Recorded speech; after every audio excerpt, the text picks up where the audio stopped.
western parts of Wales. We could see up to 80 millimetres here, and generally quite a cloudy picture for much of England and Wales. Some clearer spells further north, but blustery showers pushing in from the west and feeling a little bit chillier here. However, it'll be much milder further south with perhaps 11 or 12 degrees. So a very mild, cloudy and damp start for much of England and Wales on Christmas Eve. Rain continues to spread its way eastwards as we head in towards the afternoon. Some sunshine across parts of Northern Ireland, Northern England and Scotland, but plenty of blustery showers around and some very strong winds across northeast England, perhaps up to 70 miles an hour. Temperatures still above average across the board, perhaps 13 or 14 degrees. To start on Christmas Day, another wet and cloudy picture for much of England and Wales. Heavy rain spreads in from the west, slowly clearing its way eastwards as we go through the day. Further north, there will be some brighter spells, but another band of rain pushes its way northwards into parts of Scotland, perhaps bringing some snow to some high ground. Looking drier and brighter on Boxing Day, but further wet and windy weather on the way. Looks like things are heating up. Boxed boilers, sponsors of weather on GB News.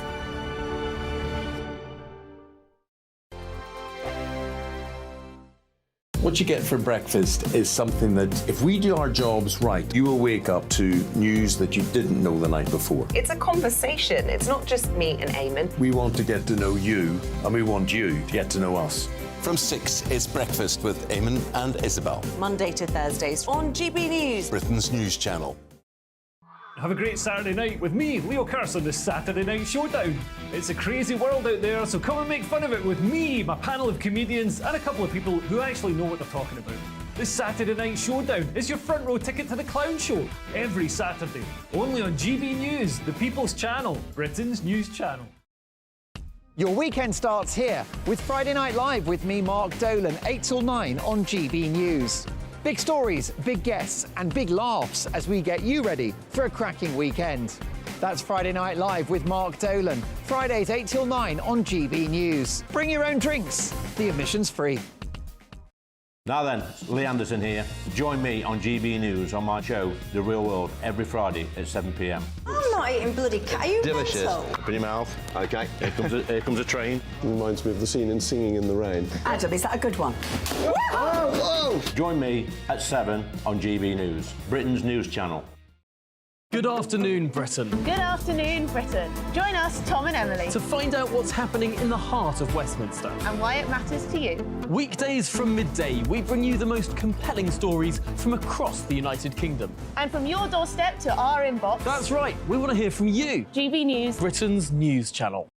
I'm Andrew Doyle. Join me at 7 o'clock every Sunday night for Free Speech Nation, the show where I tackle the week's biggest stories in politics and current affairs with the help of my 2 comedian panellists and a variety of special guests. Free Speech Nation, Sunday nights from 7 on GB News, the People's Channel, Britain's news channel. In the GB Newsroom, we bring you the news as it happens. With our team of dedicated journalists across the UK, we're ready to give you accurate reporting every day. When the news breaks, we'll be there with bulletins on GB News, the People's Channel, Britain's news channel. Wake up to the headlines with Headliners every morning at 5 a.m. We treat you to the day's biggest stories before anyone else, 7 days a week. You can catch up on everything you need to know before you've even had your kippers. Headliners every morning at 5 a.m, only on GB News, the People's Channel, Britain's news channel. GB News, unlike other broadcasters, isn't obsessed with the London-Westminster bubble. We think there's a nation beyond the M25, and that's why we talk about the issues that matter across the land. Join me on State of the Nation, 8 to 9 o'clock, Monday to Thursday, on GB News. Daisy's listening, and you should too.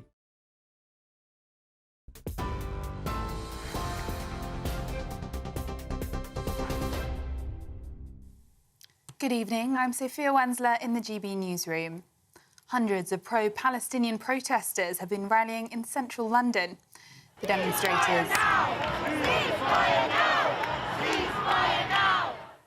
The demonstrators were urging Christmas shoppers to boycott what they say are pro-Israel brands.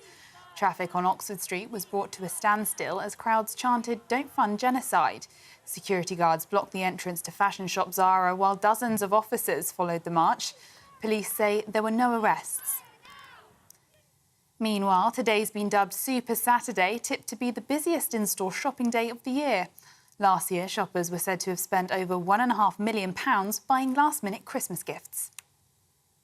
The Great Christmas Getaway is well and truly underway. The AA says it's the busiest day of the pre-Christmas period, with an expected 16.5 million extra cars on the road today. Travellers have been facing delays by road and rail, with train passengers dealing with cancellations. And there's more disruption expected tomorrow as London's King's Cross and Paddington stations close for engineering works. Travel expert Simon Calder says people really need to plan their journeys carefully. So let's start at London Paddington, because we know that all the trains are going to stop as from late tonight. There won't be any until the 28th of December. We are seeing train cancellations to Bristol, to Cardiff, and coming back in the opposite direction due to shortage of train crew. The north of England is going to be even worse.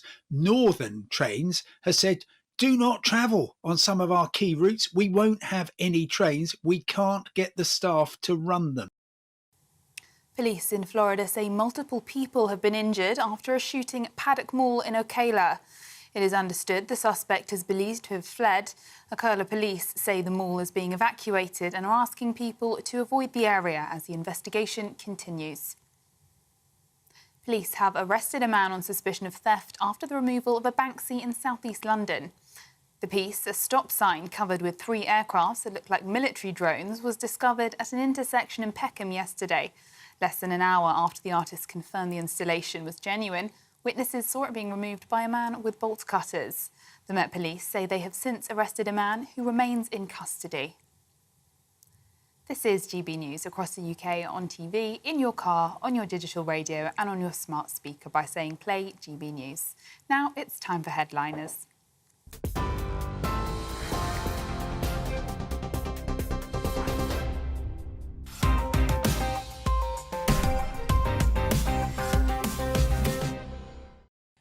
Hello and welcome to Headliners, your first look at Sunday's papers.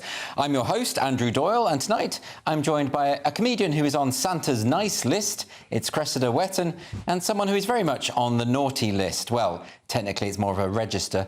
It's Lewis Schaefer. Are you both well? Lewis, you do seem a bit grumpy tonight. I'm grumpy tonight because I'm worried about, because I'm doing tonight and tomorrow. Yes. And then So you're complaining about working too much? No, I'm not complaining about working too much. I don't know how I'm going to get into the studio. There's going to be no trains. I didn't realize there were no trains over. Riding on a husky. Why are there no trains? Because that's what happens in winter in this country, when the trains just collapse. Don't expect things to work, Lewis. No, but I've heard that they're not. They deserve a day off too. The people who are running the train. And so do you, Lewis. But you have to make your way in because I booked you now. Just ride a bike. Have you got a bike?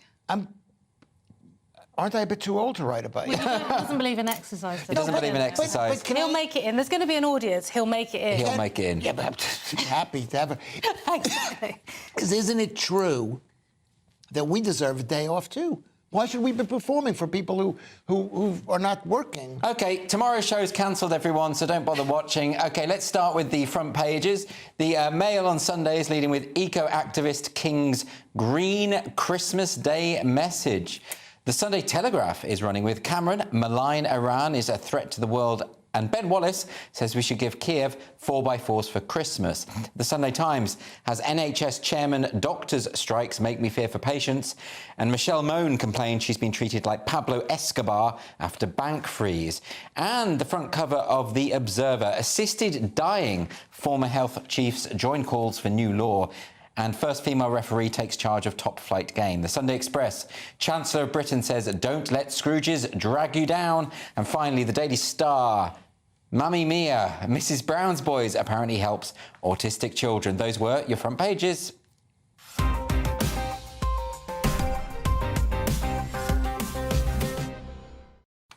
OK, Cressida, what's the front of the Mail doing? OK, eco-activist King's Green Christmas Day message. So it's not a big surprise. The King is going to give his speech tomorrow, and it's going to be a very green speech.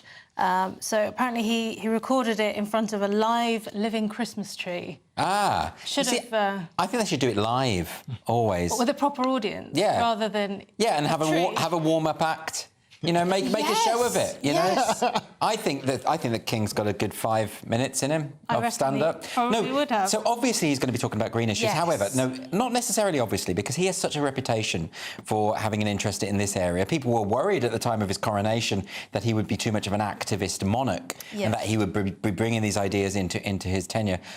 So should he just deliberately steer clear of these kinds of issues? Well, everyone's comparing him to his mum, aren't they? He's in his mum's shadow, and she It's a would have tough done act to this. follow. She would have kept a tight lip and been very royal. I still don't know what her opinions were on anything. No, exactly. You know, exactly. and that's the way it should be, right? Well, I mean, that was her thing. That was her shtick, wasn't it? I mean, I guess times are changing, but he's a bit tone deaf because everyone's supposed to be broke, and he's talking about.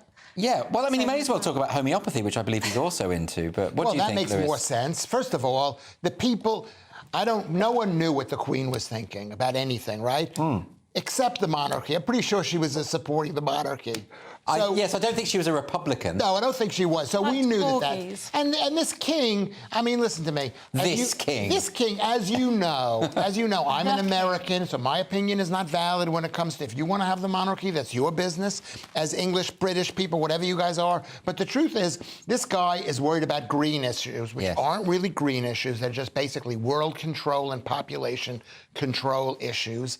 And he is the most British of all the monarchs. He's not fighting for English people or British people. But climate change is a serious issue, and he wants to address it. You know, you can't say that people just made up the hole in the ozone layer. It's there. It's not the ozone layer. That's not the issue.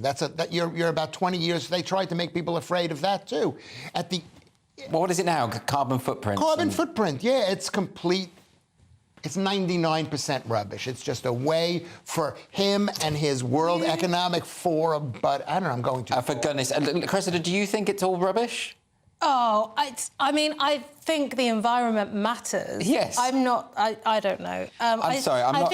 Say what you think. There is a consensus, Lewis, that climate change is real. Science is not based on consensus. If it was based on consensus, we'd be sitting there, how many angels fit on a pin? Well, the consensus is.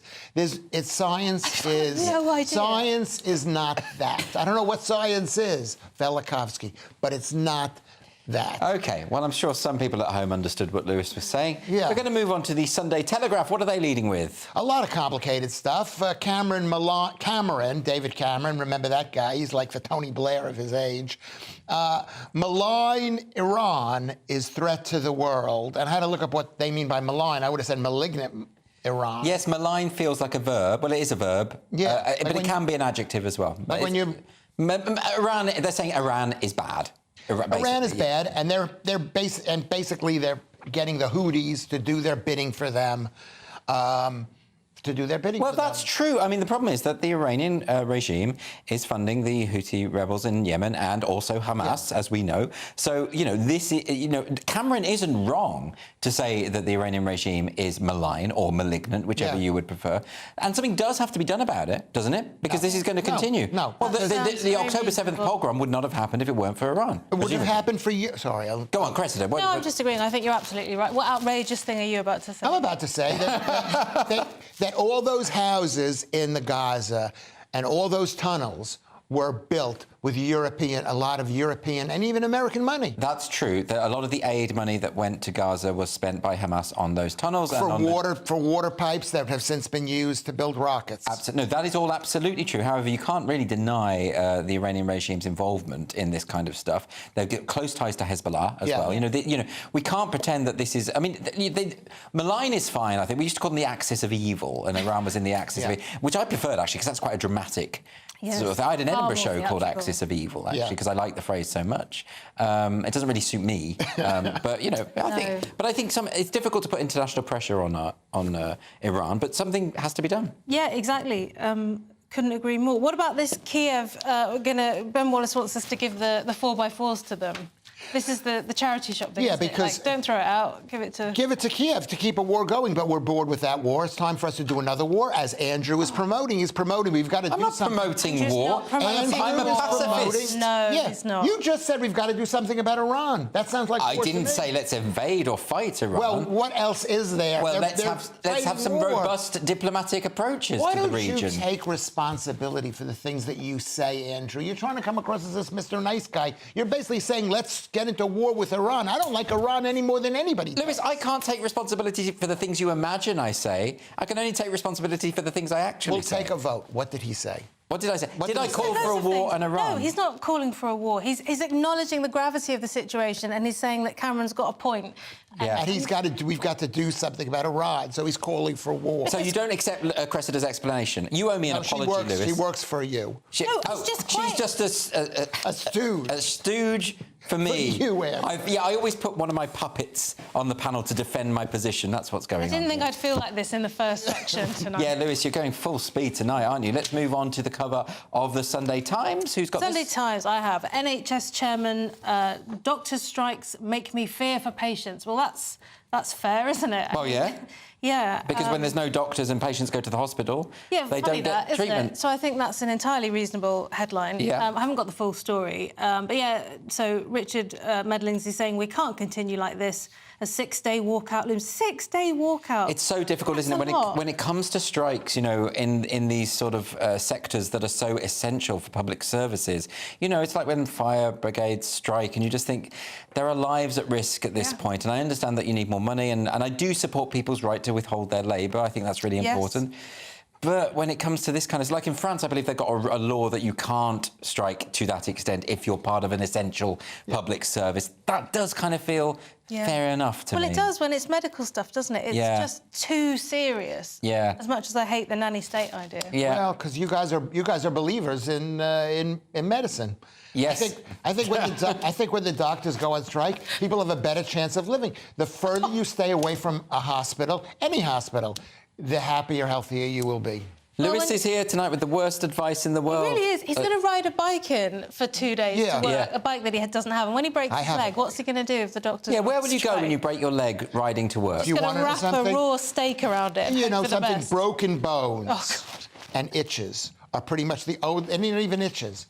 It's basically 98% of what the hospitals and doctors do is wrong or useless. You know what, Lewis? You're right. Skeletons are a myth. We don't have them. I've never seen one. Let's just assume they're not there. Bones need to be fixed. I agree with that. But you don't need to have somebody who goes to Harvard Medical School to fix a bone. Bones. I'd prefer one, though. Yeah, I would definitely prefer one. OK, let's move on to the cover of the Sunday Express. Lewis, you got this? Well, this is good news. Upbeat festive meetings. The Chancellor, who's Jeremy Hunt, says Britain has finally turned a corner. Don't let Scrooge drag you down. It's about the economy being better. But the truth is that they readjusted the economic figures last month to show that there was not negative growth. It was shrinking. I don't know what negative growth is. You're all about the detail, Lewis. Yeah, I saw a video on this. Yeah, good. I'm glad you've been able to share it so cogently. And that if it has one more quarter of being bad news, we'll be in recession. Well, look, look at this. OK, I don't think it's just PR. I mean, I think there's more to be grateful for than we thought. We thought we were going to be in a much worse state post-Brexit. As it turns out, we're doing pretty well economically. You know, we're recovering from the pandemic much quicker than France and much quicker than Germany. Right. You know, since the ONS had to revise their figures, they've suddenly realised, actually, the UK is in pretty good shape. I think it's good to have a positive message about the economy at this point, particularly in this cost of living crisis. Brilliant. Yeah. Bit of good news. I'm happy with that. I'll take it. Let's just take the good news and not complain about it. Can I just say, here's positive news. Merry Christmas. I'm giving Cressida a Christmas present. Why not one for me? We all know what this is. I think you might feature in it. I think we know. It's Lewis's calendar. I'd be very surprised if it wasn't.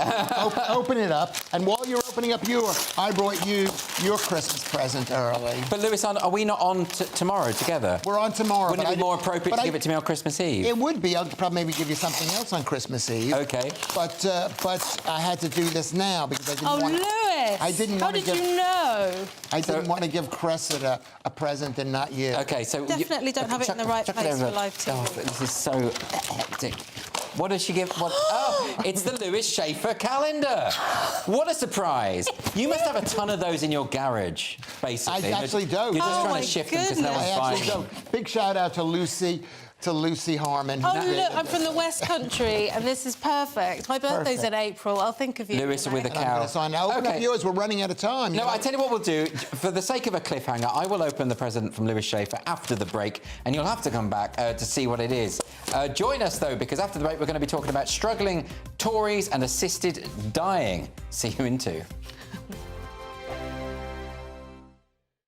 Good afternoon, Britain. Good afternoon, Britain. Join us, Tom and Emily, To find out what's happening in the heart of Westminster. and why it matters to you. Weekdays from midday, we bring you the most compelling stories from across the United Kingdom. And from your doorstep to our inbox. That's right, we want to hear from you. GB News, Britain's news channel. Wake up to the headlines with Headliners every morning at 5 a.m. We treat you to the day's biggest stories before anyone else, 7 days a week. You can catch up on everything you need to know before you've even had your kippers. Headliners every morning at 5 a.m. only on GB News, the People's Channel, Britain's news channel. GB News, unlike other broadcasters, isn't obsessed with the London-Westminster bubble. We think there's a nation beyond the M25, and that's why we talk about the issues that matter across the land. Join me on State of the Nation, 8 to 9 o'clock, Monday to Thursday, on GB News. Daisy's listening, and you should too. In the GB Newsroom, we bring you the news as it happens. With our team of dedicated journalists across the UK, we're ready to give you accurate reporting every day. When the news breaks, we'll be there with bulletins on GB News, the People's Channel, Britain's news channel. Big news, big debates, big opinion. Patrick Christie's Tonight is the week's biggest show. Every weekday, 9 to 11 p.m, we've got the inside track on the day's top stories. There'll be sharp takes you won't get anywhere else. We will set the news agenda, not just follow it, and I want to bring you along for the ride. Whatever it is, we'll have our finger on the pulse. It's news, but it's this close to entertainment. Patrick Christie's Tonight, 9 to 11 p.m, only on GB News, the People's Channel, Britain's news channel. Your weekend starts here with Friday Night Live with me, Mark Dolan, 8 till 9 on GB News. Big stories, big guests and big laughs as we get you ready for a cracking weekend. That's Friday Night Live with Mark Dolan. Fridays 8 till 9 on GB News. Bring your own drinks. The admission's free. Tired of the usual focus-tested, pre-prepared Westminster runaround? Well, so am I. So you want higher taxes? Is your department to blame for this? Are you rethinking this policy? Every Sunday at 9:30, I'll be sitting down with those in power to get the truth about the issues affecting you. Let's be honest, we've known about the cost pressures of this project for years, not months. That's the Camilla Tominey Show, a politics show with personality. On GB News, the People's Channel, Britain's news channel. I'm Andrew Doyle. Join me at 7 o'clock every Sunday night for Free Speech Nation, the show where I tackle the week's biggest stories in politics and current affairs with the help of my 2 comedian panellists and a variety of special guests. Free Speech Nation, Sunday nights from 7 on GB News, the People's Channel, Britain's news channel.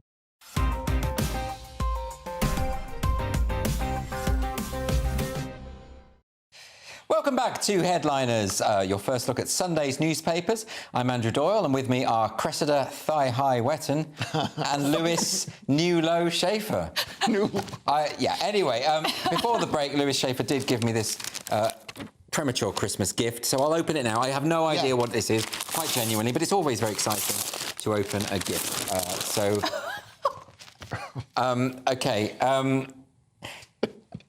I'm actually slightly frightened by this. Lewis, what does it... I mean, it looks like we're about to kiss. It says, you're Team Lewis. OK. Team Lewis. How did you get that photo? It does look like we're about to embrace. It's a real photo. But that never happened. It did happen, I guess. So you were there? Well, there's a big homoerotic frisson in our relationship, and he just caught the moment, didn't he? Well, there is now. I've never seen it before. Well, there we go. Thank you, Lewis. OK, brilliant. Right, so We're going to kick off this section with The Observer. Story about assisted dying. So a change of tone, I'm afraid. Yes, 2 former health secretaries joined calls for new law on assisted dying. So these 2 former people, one's from Conservatives, one's from Labour, so Conservative Stephen Durrell and Labour's Alan Milburn are stating that they are behind this idea of rethinking assisted dying. It's currently illegal. Lots of people would like to bring it in. And it feels like there's this kind of change in mood as we get more and more postmodern and closer to being our own god. So the problem with all of this stuff is, I mean, there's been debates about euthanasia for many, many years. There are problems, you know, there's fears of exploitation, and of course, there's nothing more sacred or valuable than a human life.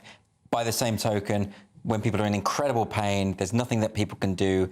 You want people to retain their dignity. I completely understand both sides of this argument, but I have to be honest, I don't have a resolution. I think, I haven't decided where I stand on it. I think Canada, they've gone way too... I mean, the Canadian government is putting out adverts encouraging people to commit suicide. It's just bizarre, isn't it? And I don't know if it's a bit dramatic to say it, but there were things that the Nazis did that in the beginning were meant to be compassionate moves. Yes. 5 minutes later, they definitely weren't compassionate. They introduced this idea, and You can't think of a state sort of trying to save money by encouraging you just to put an end to it. I just think it's absolutely brilliant.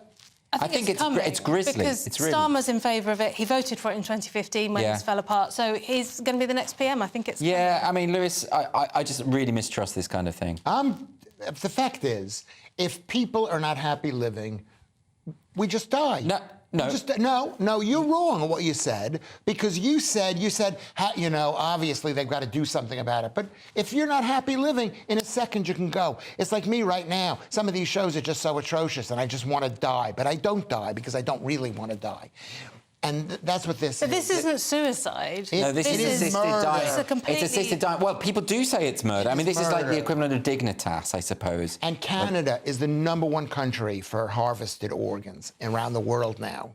Okay. What's that got to do with anything? Because that's what's coming from this thing. People say you're going to die. Oh, you're about to die next week. Can we have your organs? And they take the organs. And not only do they take the organs, all that money that's saved from old people not having to go to the nursing home, not being in the hospitals. This is the death of life. It's a team world concept. They hate people. You know who hates people the most? King Charles. No, I'm really not sure. I didn't expect it to go that way. But I would say that there is something sinister about the state encouraging citizens to... Yeah, I think it's coming, but I'm not... Yeah, maybe it is. OK, on to the Sunday Mirror now. A Banksy artwork gets nicked. Now, Lewis, you've got this. I've got this because this is in my neighborhood, literally. Oh, really? Was it you? You know what? I wish it had been me. Police arrest a man over removal of Banksy road sign are worth up to £500,000. Because we don't know how much it's worth. It could be worth way more than that or nothing, really. But this is a complete... I don't want to say... It's a misappropriation of the law because Banksy puts up a fake sign. Yes. Okay? And the guy takes the fake sign off of a post. Didn't belong there in the first place. Well, there's the sign right now. I mean, it's not a fake sign insofar as it's a work of art in the image of a sign. So I don't think he's trying to trick people into thinking that it is an actual road sign. This is an anti-war... It's a thing about calling for a ceasefire. But it's not owned by the council. It wasn't put up by the TfL. It wasn't put up... No, but this is what Banksy does. I mean, it's a situationist artist. But why should this guy, who's one of my Peckham neighbours, get arrested for this? Well, no, but I don't think he should. Exactly, but he got arrested. And this is from the Met's Central South CID. The fact is, it's just, what do they call that when the police just overstep their mark? Police overreach. Overreach. I mean, precedent, that's a really interesting point, isn't it? You know, the guy taking the sign down, as far as I can turn, that's not vandalism. Or, you know, if you're going to put your artwork in the streets and it's going to be valuable, I mean, I think someone's going to take it. Yeah. I think he probably just did it on aesthetic grounds. The guy that took it? Yeah. Or Banksy? Just because it's not very good. No, I don't know. I don't know how he knew it was a Banksy. I mean, Banksy knows what's going to happen. If you put a Banksy outside, it's not going to last long, is it? Yes. I don't know if it was causing any trouble, though, from your road traffic safety concerns, because the way it's positioned, it's not... It's not stopping. It's not tricking somebody into stopping. No, because it wasn't a proper. It wasn't It wasn't like Banksy went and painted on the stop sign that belonged to Southern Council. Yeah. He painted. He had his own stop sign that he did. I mean, normally I'm against the desecration of public art, but to be honest, can't. It's not get... public art, though, is it? It's not paid for public funds. No, but it's in public. It's just in public. You know, yeah, I suppose it's not quite the same. OK, well, let's move on now to this story in the Sunday Times. And the Tories, they've got Farage hot on their tails, is that right? They have. Reform UK to challenge Tories in every seat at general election. So Richard Tice has given his senior team cast-iron guarantees that general election candidates will not be told to step aside for Tory opponents. So in previous elections in 2019, because Brexit was all settling and everything, they stepped out of the way so as not to stop the Tories getting in, because they didn't want Corbyn to get in. Yes, of course. That's changed now. Now, what's the phrase? The gloves are off. And isn't that an interesting development? Whereas before they were thinking strategically about the policies that they wanted to be seen advanced, now they're thinking, no, we're just going to run in every... And that does say a lot about how non-Tory the Tories have been. Yeah. And I think that's where reform is going to try and appeal to those disaffected Tory voters who just think they just want a right-wing party in power. Yeah, absolutely. And I don't think they'll necessarily get in on this election. No. But what they can do is that they can really seriously damage... I mean, you know, Sunak's already up against it and the majority is going to obviously deplete very, very quickly. But this is really going to affect in marginal seats where there are the possibilities that reform could poach a few of those marginal seats. It'll make all the difference when it comes to the government and the formation of the government. Well, a similar thing happened, as far as I know, with the Liberal Party back in the day, and the rise of the Labour Party. The Liberal Party under Lloyd George acted very badly during World War I, according to what I know. I could be wrong. You could tweet me, and then they were destroyed because they didn't stand for what their core beliefs are. If the Tory party goes down, there won't be the death of a right party. There will be a new party that comes in its wake. It might be red. Yeah, well, the problem with that, Lewis, is we have a first-past-the-post system that pretty much guarantees we're only ever going to have the two major parties in any position of power. Yes, exactly. So which party will take the place of a right party? Well, what I'm thinking is what might actually happen is Labour ends up in a coalition with the Lib Dems and they give the idea of PR, of proportional representation, as a bargaining chip. And so I think by the time you get to the next election, you might have PR, which would give some serious clout to the minor parties at that point, which I actually think would be more democratic anyway. Yeah. No, it's not more democratic. PR is not more democratic. Of course it is, Lewis. It means it's just another way of doing things. And you know the history of this country more than I do. I think that they had a PR vote, and it went very bad. But that wasn't PR, that was AV, and no one really understood what it meant. Yeah, nobody's going to understand what this thing meant. The British people are not going to go for... PR is really basic. It means that every vote counts. It means that you get represented in Parliament according to the numbers. I think that's just much more... And what countries has that been in? And what chaos has that brought? Oh, you could say Israel, chaos. In Israel, it's brought chaos. In Italy, it brought chaos. OK, look at Germany. Germany is on a state system. It's a different system. But it has a coalition. Because it's on a different system. But the point is... No, there's coalition governments working in Europe all the time, and they work perfectly well. Yeah, I don't know that. OK, fine. Let's move on then at that point.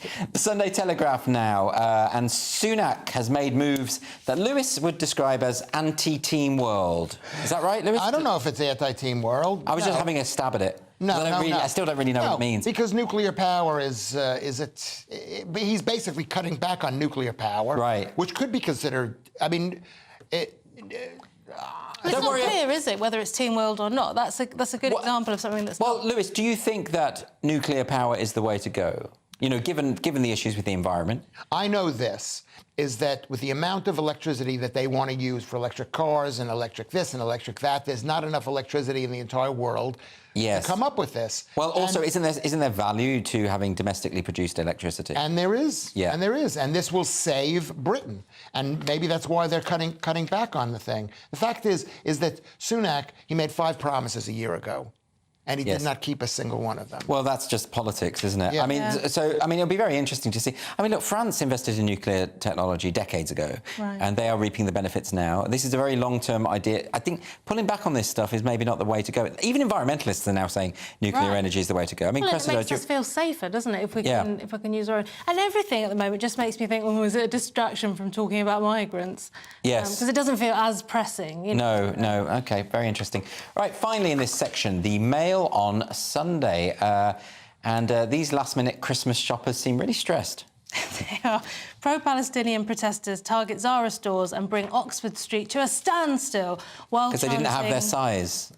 in no, Zara. it's not about that. It's not about shopping. Oh. I don't know. Maybe they hadn't. Actually, it could have been that. They were chanting while you're shopping, bombs are dropping, but maybe that is what it is. Because Christmas shopping can be very stressful. If you've got some party to go to and you suddenly find out your 2 dress sizes... Oh. Yeah. I mean, there they are. And it does strike me as kind of astonishing. They're just going after, what, a shop that they perceive to have connections with, or to have supported Israel. Zara did an advert a few months ago, before the war, that is like a model in a sort of an artist studio, and at her feet there is what looks now like a body wrapped in white fabric. Yes. But the idea is it's supposed to be her mannequin and it's all chaos and dusty. OK, so it's been interpreted in a certain way. Yes. But the thing about this is, I mean, this has annoyed a lot of people. This is the worst time for a protest, when the shops are absolutely rammed. People just want to get stuff done. And again, it comes down to protesters not picking their moments. Just Stop Oil have a tendency to do this as well. Yeah. They just end up alienating, annoying the very people that they should be trying to persuade. Lewis, where do you stand on this? I stand on it. It's basically good news, because there are only a couple of hundred protesters. I mean, you know, the numbers have been drifting downward. I don't know what it is. Maybe maybe those people are at home for Christmas or something. Yeah, it's probably just that, to be honest. Oh, Christmas. But the point is that I don't know how many people in this country actually back the Palestinians. I don't think it's. We shouldn't be saying how many on the basis of these protests, you know. No. But what we can say is that there has been an awful lot of people going out and making these protests weekend after weekend. They are determined, and they'll do it at any time. And you know, there's a strength of feeling there. But don't you find it odd that we don't hear of many public opinion polls to what people actually feel about the Palestine? I think a lot of people don't understand it. I think it's very, very complex. Why don't we ask people, how come in this country has so few public opinion polls? And they ask people what their feelings are. Well, maybe we should do that then. Well, anyway, that is part 2 in the can. Coming up, with our female referees, underwater cities, and a same-sex nativity. What a mix. See you in a moment. Your weekend starts here with Friday Night Live with me, Mark Dolan, 8 till 9 on GB News. Big stories, big guests and big laughs as we get you ready for a cracking weekend. That's Friday Night Live with Mark Dolan. Fridays 8 till 9 on GB News. Bring your own drinks. The admission's free. Wake up to the headlines with Headliners every morning at 5 a.m. We treat you to the day's biggest stories before anyone else, 7 days a week. You can catch up on everything you need to know before you've even had your kippers. Headliners every morning at 5 a.m, only on GB News, the People's Channel, Britain's news channel. In the GB Newsroom, we bring you the news as it happens. With our team of dedicated journalists across the UK, we're ready to give you accurate reporting every day. When the news breaks, we'll be there with bulletins on GB News, the People's Channel, Britain's news channel. Big news, big debates, big opinion. Patrick Christie's Tonight is the week's biggest show. Every weekday, 9 to 11 p.m, we've got the inside track on the day's top stories. There'll be sharp takes you won't get anywhere else. We will set the news agenda, not just follow it, and I want to bring you along for the ride. Whatever it is, we'll have our finger on the pulse. It's news, but it's this close to entertainment. Patrick Christie's Tonight, 9 to 11 p.m, only on GB News, the People's Channel, Britain's news channel. Good afternoon, Britain. Good afternoon, Britain. Join us, Tom and Emily, To find out what's happening in the heart of Westminster. and why it matters to you. Weekdays from midday, we bring you the most compelling stories from across the United Kingdom. And from your doorstep to our inbox, That's right, we want to hear from you, GB News. Britain's news channel. GB News, unlike other broadcasters, isn't obsessed with the London-Westminster bubble. We think there's a nation beyond the M25, and that's why we talk about the issues that matter across the land. Join me on State of the Nation, 8 to 9 o'clock, Monday to Thursday, on GB News. Daisy's listening, and you should too. I'm Andrew Doyle. Join me at 7 o'clock every Sunday night for Free Speech Nation, the show where I tackle the week's biggest stories in politics and current affairs with the help of my 2 comedian panellists and a variety of special guests. Free Speech Nation, Sunday nights from 7 on GB News, the People's Channel, Britain's news channel. GB News is Britain's news channel, and now you can support it. All you have to do is scan that QR code that's up on your screen right now, or you can go to gbnews.com/support and become a GB News member. You'll have fantastic benefits. We're also going to organise special events where you as GB News members can meet the presenters, the on-screen faces. Scan the QR code or go to gbnews.com/support. Thank you so much.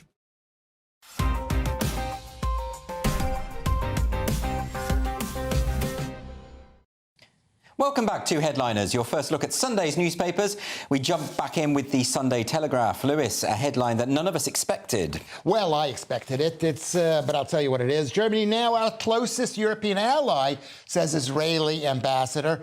Closest European ally. And a lot of people are surprised because they're living in like 70, 80 years ago when the Germans did a bad thing to the Jews. And the truth is that it's a totally different country, and they've gotten the bad out of their system. It is. And, you know, Germany, now their biggest ally, that's an interesting development, I think. Yeah, I guess it is. But as you say, I mean, we all know why. Well, of course. So, fair enough, you know. And I mean, aren't we just sort of 5 minutes behind? I think we'll get to this as well. Yes. Or maybe I'm wrong, I don't know. I think it's interesting, they're saying now those seeking citizenship in Germany will have to acknowledge Israel's right to exist in writing. Wow. Which is quite, I mean, it hasn't happened yet, it was coming in. Because there's a lot of people who have come into Germany who I don't think would necessarily. Well, no, so that's, I mean, I'm not saying, obviously you can write a lie, but it's Yes. an interesting move, I thought. I mean, yeah, I mean, if you look at maps of the Middle East in certain Arab nations, Israel isn't there. Right. You know, so, I mean, it will be very interesting to see whether they can actually maintain that, or whether that's even a freedom of belief issue. I don't know. What do you think there, Lewis? Well, I think the problem was, or whatever the difficulty was, is that Germany was one of the first countries to let in large groups of immigrants into the country in the 1950s and 60s, which maybe they're regretting that they've let so many people. Multiculturalism doesn't work. Melting pot does work. Immigrants work, but having separate nations living side by side, or not even side by side in different communities, I think is a prelude for disaster. It's not the nations, is it? It's just you've got to have some things you've got to be on the same page on. Right, but the yes, truth a nation is, can only be sustained with shared values, really. And if you don't have shared values, you have one giant Team Europe, Team World blob. There we go. Got there in the end. Mail on Sunday next, and it seems women can do anything men can do, but better. That's right. Fans laud superb Rebecca Welsh after she made history as the Premier League's first female referee in Burnley's 2-0 win over Fulham at Craven Cottage, with home supporters claiming she's the best official they've had this season. But is it hard to be a referee? Well, that was my question, Andrew. I mean, she didn't actually score the goals, did she? Well, she didn't. I mean, isn't it just playing a parent? I don't know anything about sport, but it says... So this is a tweet from a fan. This is how she was praised.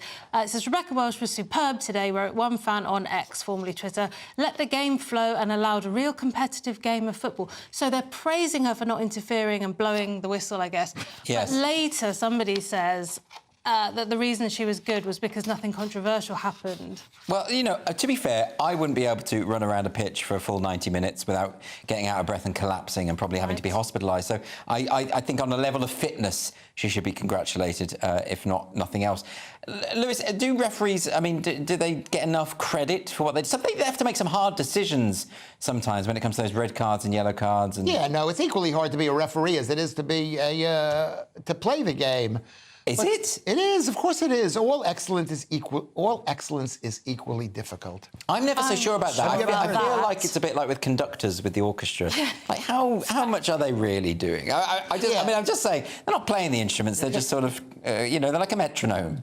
A human metronome. That's exactly my thoughts. You know, that's probably really ignorant of me. It's my ignorance. I just don't know. Well done. No. That's the great thing about this show. We revel in our ignorance. We don't worry about. She's reveling in it. I know it's a difficult thing. She's done a good job. The problem isn't that she can do it. Women can do most things, but do we want women to do things? It's something else. I would have thought we do, don't we, in the modern world? No, I don't think women should do things because men are so ill-equipped to do. So you're worried about women taking men's jobs? Yes, I am, because they can do it. Yeah. I mean, Okay. it's like women can have children, women can be maternal, women can be loving. Men aren't that good at that stuff. So maybe the men in your life, Lewis. I think let's move on from this dark tunnel of despair, and we're going to stick with the Mail of Sunday now. And the Italians want us to stop calling all sparkling wine Prosecco. Some people just call it champagne for poor people, don't they? Yeah, well, stop calling it Prosecco. Italians warn British drinkers not to use the name for any old sparkling wine. The truth is, this is over 100-year-old story because is it? Yes, it is. 100 years ago, there was a conference that delineated the boundaries of these domains, where they said only the French can call it champagne. Anything that's made in this country cannot be called champagne. Yeah, but champagne is a regional issue. With Prosecco, it's slightly different because I believe it's Prosecco grapes. Yeah, and that's why.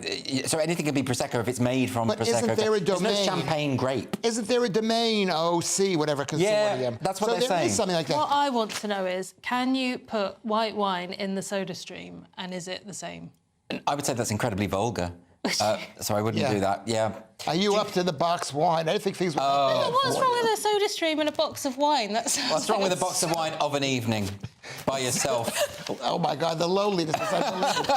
All the men out there, send in. Box of Not wine. all the men, just the ones with a soda stream. Thank you very much. Yeah. OK, let's move on now to the Sunday Express next. And have the archaeologists found the lost city of Atlantis? Cressida. Archaeologists find underwater island previously home to hundreds of thousands of people. So apparently this land, somewhere near Australia, is 1.6 times the size of the UK. And it could have supported between 50,000 and 500,000 people. Is this the Express making a comment about, like, the number of people we can cope with in the UK? Oh, you think they're just they're getting at immigration even when they're not talking about immigration? Very No, but strange. my understanding is that they think that this was geologists think this was like a bridge between Australia and Africa, maybe. Possibly. It's before everything fell apart. Yes, before the tectonic plates not and all that. Politics. So the thing about, because this article does not mention Atlantis at any point. No. So, but my first thought was, wow, this is Atlantis, right? But Atlantis can't be near Australia. I mean, they can't. That's not right, is it? Because it's more. Well, I think Atlantis is more civilized than. Oh, so that, closer to Greece or something. Something like that. One right. of the yes. What do you think, Lewis? I think it's that about 12,000 years ago, that Saturn or Jupiter, one of those two planets, they dumped a whole lot of water on Earth, and that's where the water came from, and it filled up the thing. There's water all around. Wait, so what you're saying? There was no water on Earth before Saturn vomited it into our orbit? Not as much as there is now. All the seas were basically. Has this been peer-reviewed, Lewis? It's been peer-reviewed. This is one of those. Sorry for saying it, Velikovsky. It's one of those Velikovsky. Obsessed with this Velikovsky. And what? Yeah. And what happened? Where did the water come from? Why is the water uniform? Have uniform salinity? There are lots of questions about it. And the one theory is, I'm not saying this is true. I don't know if it's true. I've done no research myself, but that the Earth was basically in the Saturn, and Saturn dumped so much water. I love Lewis about this. I haven't done any research, but this is what I think. Why slow yourself down? Why? Yeah, the research it does slow you down. Right, finally in this section, the Sunday Telegraph, and it turns out that in the Bible it is Adam and Steve. It might as well be, because priest replaces Joseph for same-sex nativity scene, and so there's no Joseph. Oh no, it's actually a lesbian couple then. It's a lesbian couple. So it's Mary and Myra. Mary and Martha. Which sounds outrageous. It's basically saying what the church is doing now. That's your church, which the Pope is saying that it's okay for people to sanctify. No, that's different. I mean, Pope Francis is talking about attitudes towards gay couples in the modern world. He's not talking about revising history and saying that Mary had a lesbian partner. But this is... I see, yes. Because Joseph was male. But Joseph wasn't the father. Was Joseph the father? Joseph was the stepfather, I suppose. Yes, exactly. It was Immaculate Conception, Lewis. Yeah. And Joseph was the stepfather. Which is history. That's history. That's history. Who believes that? No one believes that. But quite a number of people actually do believe that, Lewis. I hate to break it to you. Totally nothing personal. I love Catholics. I love you. I love Christianity. They're the Jews' friend. But it's totally ridiculous. Cressida, do you want to defend Christianity here? Do I want to defend Christianity? Or do you want to defend the same-sex nativity? Not really. I think it's a bit patronising. It's like when they did that lesbian kiss on one of the soaps. Was Yes. it Brookside or something? It's like he says, I wanted to show with this scene that families are no longer just a... We know that, but Joseph, as the name implies, was a man. Yes, he was. So, you know, let's just stick with that. OK, that's part 3 done and dusted. After the break, we've got a very special GB News story and the truth about Die Hard. Don't go anywhere. Join us every night on GB News at 11 p.m. for Headliners, which is 3 top comedians going through the next day's news stories, which is exactly what you need, because when the establishment has gone crazy, you need some craziness to make sense of it. Headliners. You don't have to bother reading the newspaper. We've got it covered for you. Every night at 11 p.m. and repeated every morning at 5 a.m. We won't send you to sleep like some of the other paper review shows out there. So join us 11 p.m. every night on GB News. The People's Channel, Britain's news channel. Tired of the usual focus-tested, pre-prepared Westminster runaround? Well, so am I. So you want higher taxes? Is your department to blame for this? Are you rethinking this policy? Every Sunday at 9:30, I'll be sitting down with those in power to get the truth about the issues affecting you. Let's be honest, we've known about the cost pressures of this project for years, not months. That's the Camilla Tominey Show, a politics show with personality. On GB News, the People's Channel, Britain's news channel. I think the most exciting bit for me is talking to people. People who I think are ignored often by the major news channels. We're going to give news they want to hear. There's a voice there that needs to be heard. I think there's a chance here for a diversity of opinion to be expressed, which you don't find elsewhere. It's really exciting. We don't hold back. We're free to say how decisions that are taken here affect us all around the country. Only on GB News, the People's Channel, Britain's news channel. Good afternoon, Britain. Good afternoon, Britain. Join us, Tom and Emily, To find out what's happening in the heart of Westminster. and why it matters to you. Weekdays from midday, we bring you the most compelling stories from across the United Kingdom. And from your doorstep to our inbox. That's right, we want to hear from you. GB News, Britain's news channel. Every Sunday from 11, join Michael Portillo. There will be topical discussion, looking at the week before and the week to come. So kick back and relax at 11 a.m. on Sundays on GB News with me, Michael Portillo. GB News, the People's Channel, Britain's news channel. Your weekend starts here with Friday Night Live with me, Mark Dolan, 8 till 9 on GB News. Big stories, big guests, and big laughs as we get you ready for a cracking weekend. That's Friday Night Live with Mark Dolan. Fridays 8 till 9 on GB News. Bring your own drinks. The admission's free. Big news, big debates, big opinion. Patrick Christie's Tonight is the week's biggest show. Every weekday, 9 to 11 p.m, we've got the inside track on the day's top stories. There'll be sharp takes you won't get anywhere else. We will set the news agenda, not just follow it, and I want to bring you along for the ride. Whatever it is, we'll have our finger on the pulse. It's news, but it's this close to entertainment. Patrick Christie's Tonight, 9 to 11 p.m, only on GB News, the People's Channel, Britain's news channel.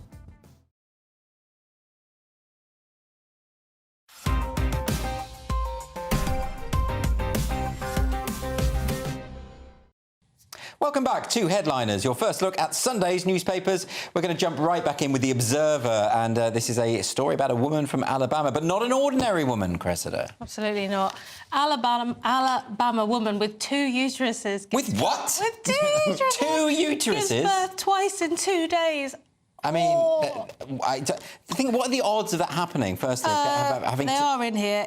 Well, first of all, 0.03. That's having the condition in the first place, and then having a successful double pregnancy is super duper rare. So, in other words, the fact that she got the 2 uteruses is already a sort of medical marvel, miracle, and then being pregnant in both uteruses at the same time another miracle is practically impossible. And then to have 2 healthy baby girls. So, are the girls twins? Yes. Well, it says they are, but I thought that. Does that count? No, I don't think they can be twins because I think you have to share a uterus. Well, and you have to split. Well, that's identical twins, but like non-identical twins share a uterus as well. What's bothering me? I'm thrilled that we've got medical miracles and doctors. Thank you. But I wouldn't want to be one. And this is just so great. So she had a baby, and then the next day she had another one. I mean. It doesn't happen. It doesn't. Look, They're healthy. I think labour. I don't envy the procedure. I think, from what I hear, it's quite unpleasant. And, you know, even you must acknowledge that, Lewis, you who don't grudgingly admit this, because I know you don't like admitting that women ever have a hard time, but I think they do. Well, not compared to a man. But a man doesn't have to give birth, Lewis. I mean, I do appreciate this woman because I have a two-pronged penis.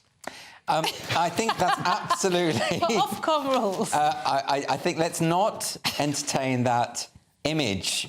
I mean, it's stuck in my head now, Lewis. Not in that... OK, let's move on to the Sunday Express. A lovely story about one of our biggest fans from across the pond. Oh, American flies 4,000 miles, 4,000 plus miles, just to egg our offices at GB News offices. This is an American. And he posted a video, him bringing an egg over from America. Yeah, so it sounds like he says on the video he's upset with that. Oh, I've just heard there's a British Fox News. That's wrong. This is not Fox News. It's completely different. It's not run by Murdoch. There is another channel that is run by Murdoch in the UK, but we won't mention that. Right. And then he flies over and is seen in the video. Do we have a clip of the video, by the way? It'd be quite interesting to see that. Well, there's the... So his egg, that's him flying over with the egg.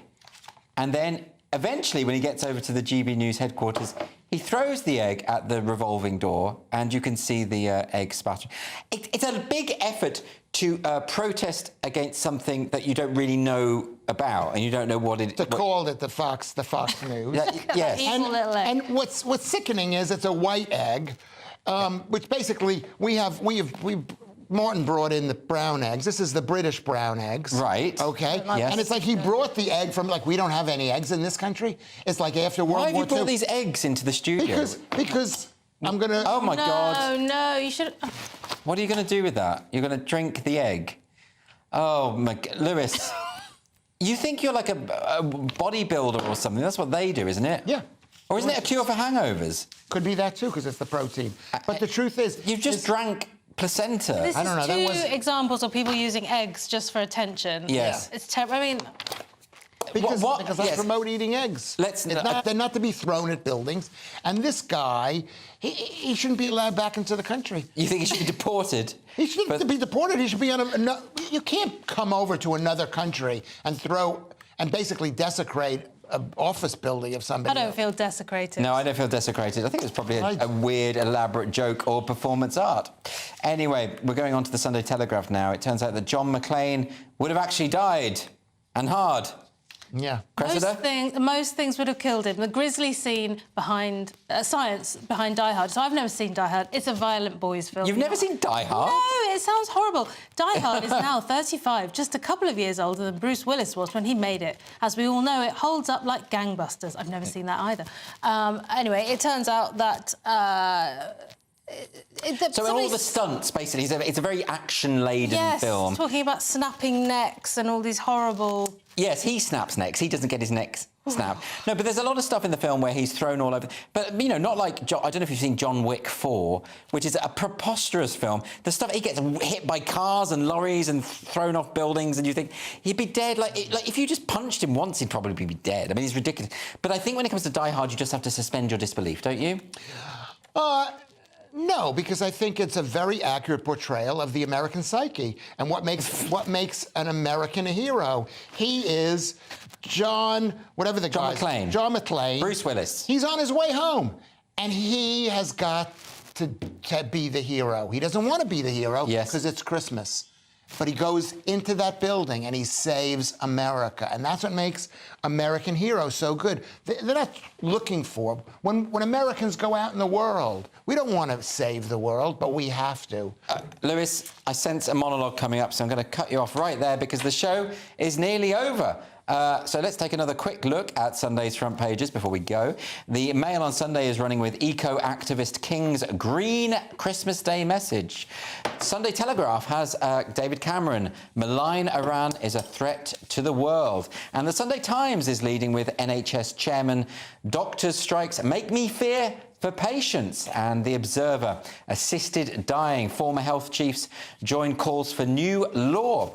The Sunday Express is leading with Chancellor of Britain says, don't let Scrooges drag you down. Be positive about the economy, apparently. And finally, the Daily Star, Mammy Mia, Mrs. Brown's Boys, is apparently helpful to autistic children. That's all we've got time for. Thank you to my guests, Cressida and Lewis. We are back tomorrow at 11 o'clock. It's a Christmas Eve special. Josh Howie will be joining me and Lewis for a recap of the biggest stories of the year. And if you're watching the 5am repeat, stay tuned for breakfast. Looks like things are heating up. Boxed boilers, sponsors of weather on GB News. Good evening, welcome to your latest GB News weather. I'm Ellie Glazier. Looking towards Christmas, and it's looking like it's staying cloudy and damp for most of us, with temperatures generally above average for the time of year. Low pressure continues to sit out towards the northwest, slowly bringing frontal systems across the UK through the rest of the weekend and in towards the Christmas period. Heavy rain that's been across parts of western Scotland gradually starts to ease, but turns heavier across western parts of Wales. We could see up to 80 millimetres here, and generally quite a cloudy picture for much of England and Wales. Some clearer spells further north, but blustery showers pushing in from the west and feeling a little bit chillier here. However, it'll be much milder further south, with perhaps 11 or 12 degrees.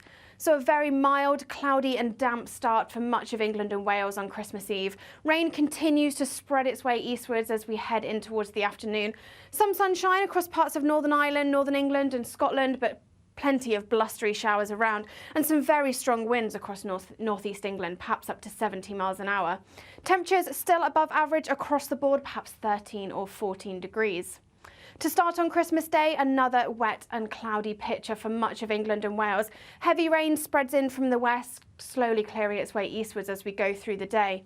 Further north, there will be some brighter spells, but another band of rain pushes its way northwards into parts of Scotland, perhaps bringing some snow to some high ground. Looking drier and brighter on Boxing Day, but further wet and windy weather on the way. A brighter outlook with Box Solar, sponsors of weather on GB News.